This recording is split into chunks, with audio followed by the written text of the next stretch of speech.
Good afternoon, folks. I'm Eric James Erb, and welcome to my video.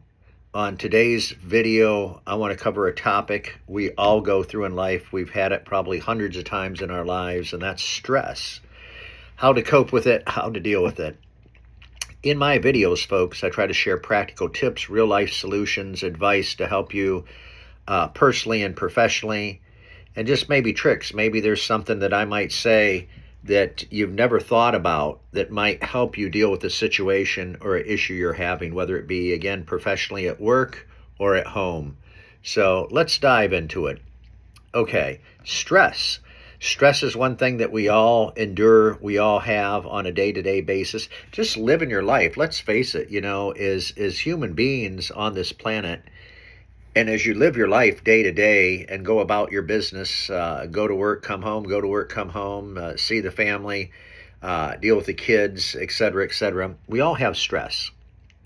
So, how I've managed to deal with the stress in the last 40 plus years of working experience, especially in the work environment and at home, by the way, is that I've managed to deal with stress in a couple different ways. The first way is dealing with stress is I try not to let things get to you. In other words, if there's a problem and it's work related and I'm on the clock, say between 7 to 3:30 or 8 to 4 or 8 to 5, whatever your work schedule is, doesn't matter. There's a problem and I have to deal with it at work.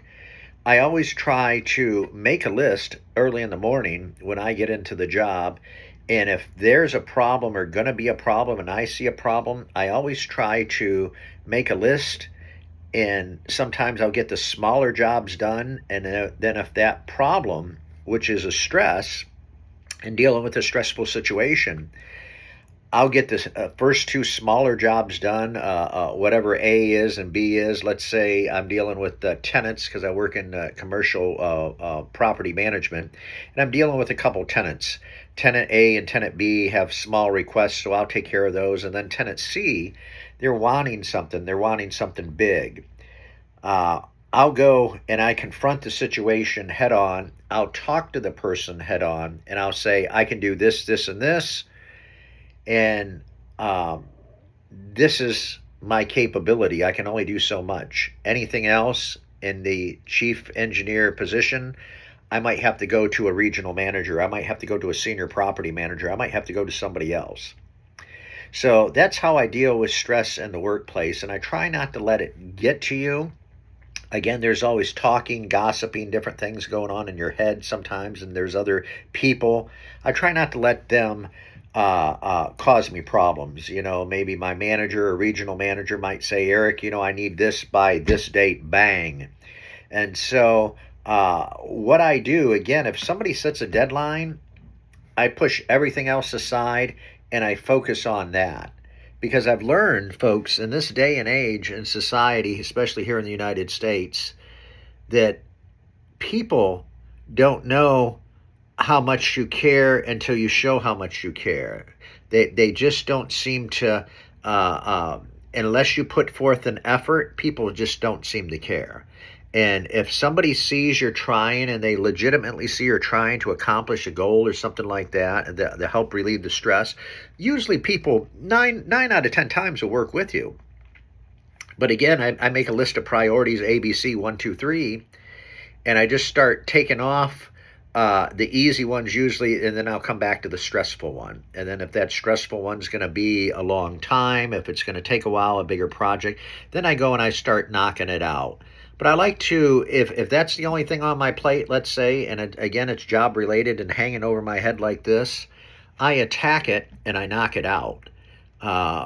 Why? Because I don't like unfinished projects, especially at work, in the workplace. They're paying you to do a job. So again, I try to attack it and knock it out. And B, I've always learned if you can make your boss look good, you don't have to worry about things. At least here in the state of Florida, folks. If you can make your boss look good, you are okay.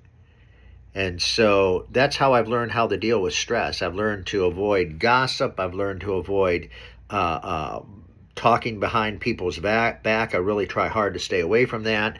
And I've learned that just the stresses of life, just waking up stressful sometimes. And then on a personal side, folks, that's professional. On a personal side, just dealing with the stress day to day, the kids, this, that, your spouse, parents, grandparents, in-laws, outlaws, all this other stuff, and other family members. I've learned to take things, don't take things to heart. In other words, somebody in your family, your brother, your sister, your brother-in-law, your mother-in-law, your mother, father, whatever, says something, don't take it to heart. In other words, don't let it affect you emotionally and mentally and psychologically. And what I mean by that is if somebody would say something to me, my mom and dad are deceased, but if my sister that I'm very close to in Michigan says something to me or calls me up on the phone, says something, I learned not to take that personally. I learned to A, let her talk, B, sometimes she just wants to talk and blow off steam, and C, if she has advice for me or something like that, which she rarely does, but if she does have advice, I listen to her, I thank her, and I tell her to have a blessed day, and I go on about my business. In other words, I will think about it for just a minute or two, but then I'll put it on the shelf sometimes. And I know that's a rotten thing to say, but sometimes that helps you deal with stress, just putting things on the shelf. And it doesn't mean that you have to necessarily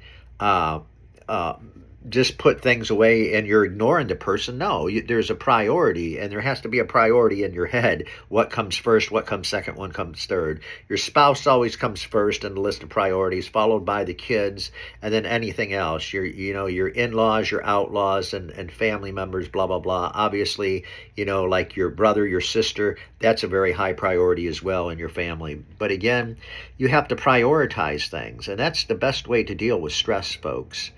And I don't mean ignoring it. You just have to have priorities up here in your mind in order to deal with stress.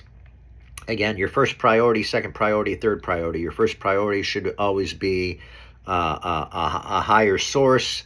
I like to think of mine as God, but your first priority here is your wife, your spouse, and your kids. Again, your brother, sister, in-laws, outlaws, so on and so forth. But put a priority in life and make it a priority.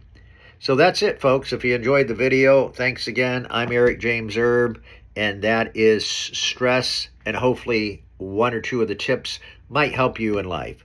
All right, see you on the next video. Take care. Bye.